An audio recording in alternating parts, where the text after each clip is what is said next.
How to install a microwave. You're gonna need a drill with a Phillips head screwdriver bit and drill bits. This is a GE microwave. It came with all this stuff, screws, and then the bolts for the top and toggle bolts, and the the glass plate that goes inside, the filters, and the back mount, and it's gonna go in here in this space. This is a roof vented microwave, and in an apartment, because the microwave will vent going up out of the apartment. So we need to set it up so that it will be configured that way. So we need to take this top cover off. So they take these screws out.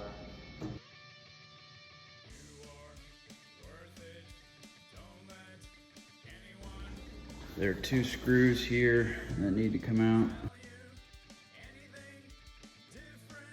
So this is the fan for the microwave, so we just need to flip this. So pull it up, and then put it back down.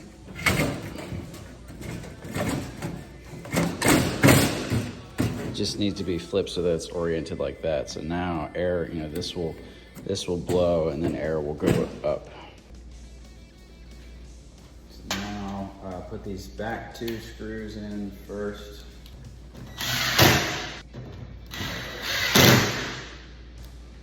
If your microwave or apartment doesn't have like a roof vent, then this will be a different configuration. And the GE microwaves come with a explanation as to which way it needs to face, which way the fan needs to face. I think if you're just venting the microwave in the apartment, it'll just come out of the front of the microwave,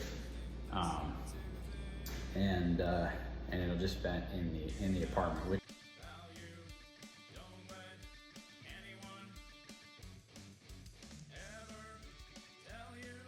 Now we need to install this bracket, and you're gonna need one of these screws and then one of these toggle bolts. And so this hole, this is where the stud is behind the wall. If you don't know where the stud is, get a stud finder and find the studs that way. This hole is where the toggle bolt is gonna go, and it'll just fit through the wall, and then we'll tighten it down. So first, we're gonna line it up.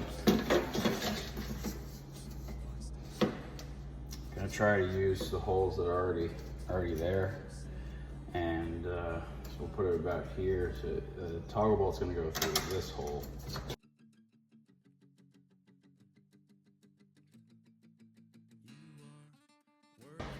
Then we're gonna feed it through the hole first.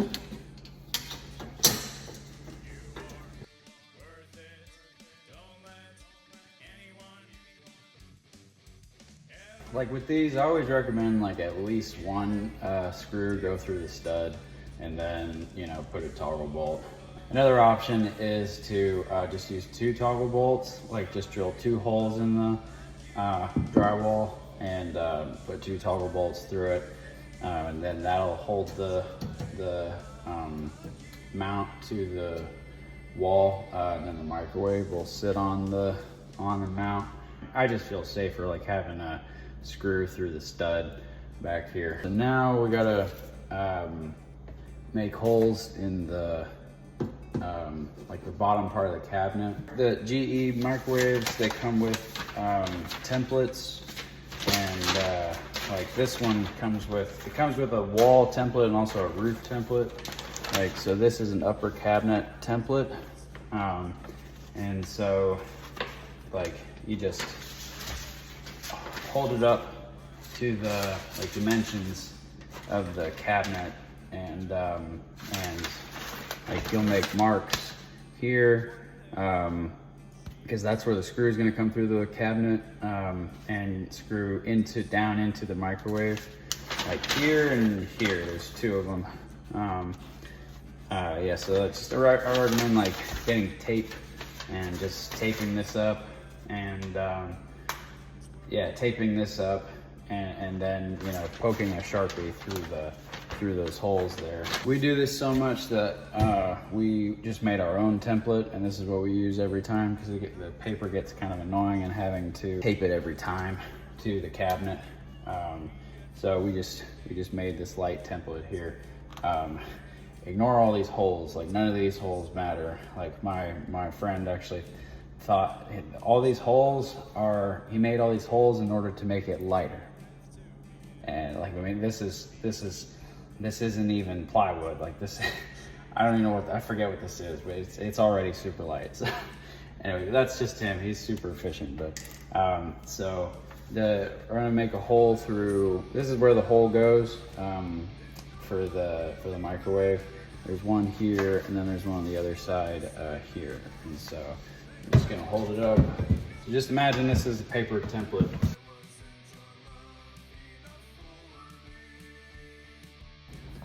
See, this is a previous hole that somebody made for the previous microwave. This is the hole that we're gonna make, and then on this side, this is another hole we're gonna make. This is also a previous hole. This is where the electrical cord is gonna fit through the bottom here, and it just plugs in there. If there's not already one of those made, then you have to make one. Be careful of, like, sometimes these have been, you know, people have made like 10 different holes for these screws because it's different every time. You know, and so inevitably the wood weakens.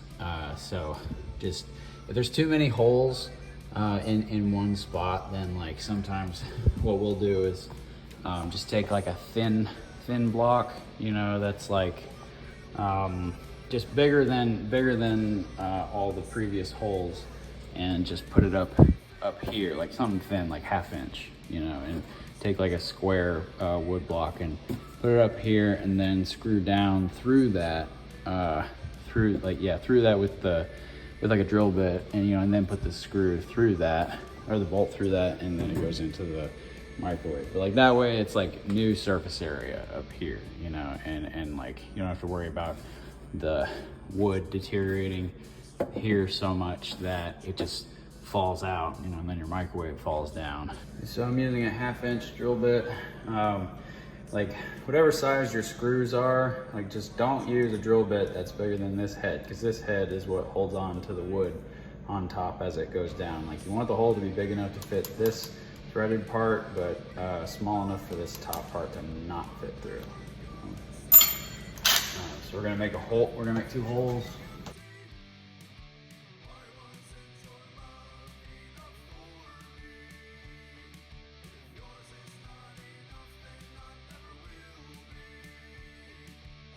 So we're gonna take these 2 bolts and we're gonna put them in the top corners where the holes go. We're gonna put our Phillips screwdriver bit back in the drill and just have it ready here. So this is one hole that the screw will go through in the top, and this is the other one. And these are pretty forgiving. Like you don't have to be like right on top of the hole. Like you can kind of be at an angle and do it. Just, you know, it's held in by these tabs, so just make sure that you do not like pinch this and then like these fall in the microwave, because when they do, they are a real pain to get out. So this is where it screws in. We're gonna put it up.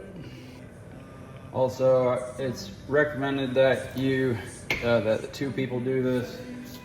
Like one person hold it and put it up on there, and then the other person screws it in.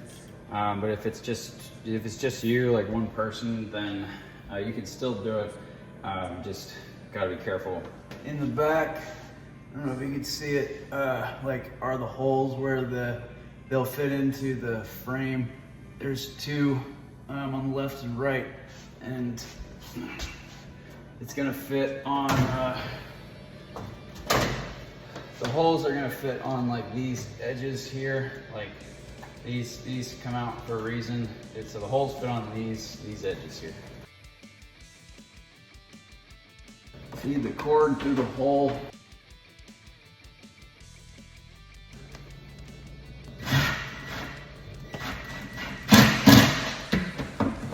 Also, it might help to have a ladder.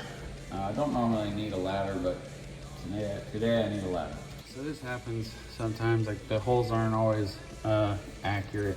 Like, so basically this hole is too far back and it's not lining up with the microwave hole.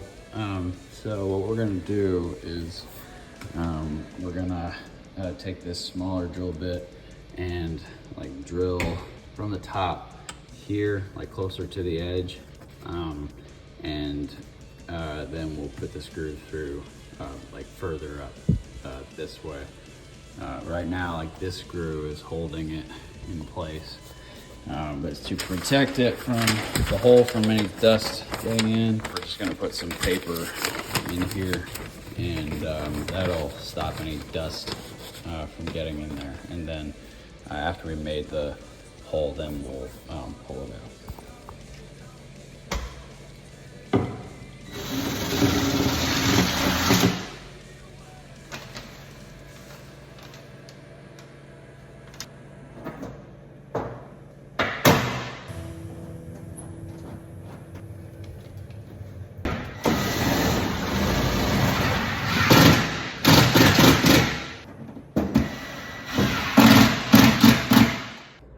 All right, so we got it in there, and as you can see, it's like it is flush with the cabinet completely.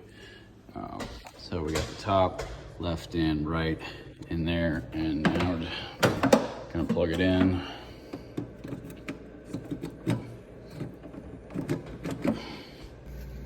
These filters fit in like so.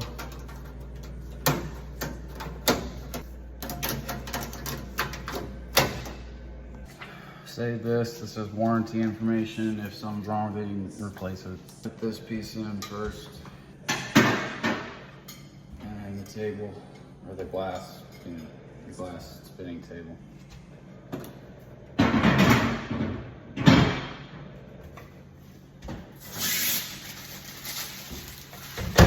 Take all the plastic off.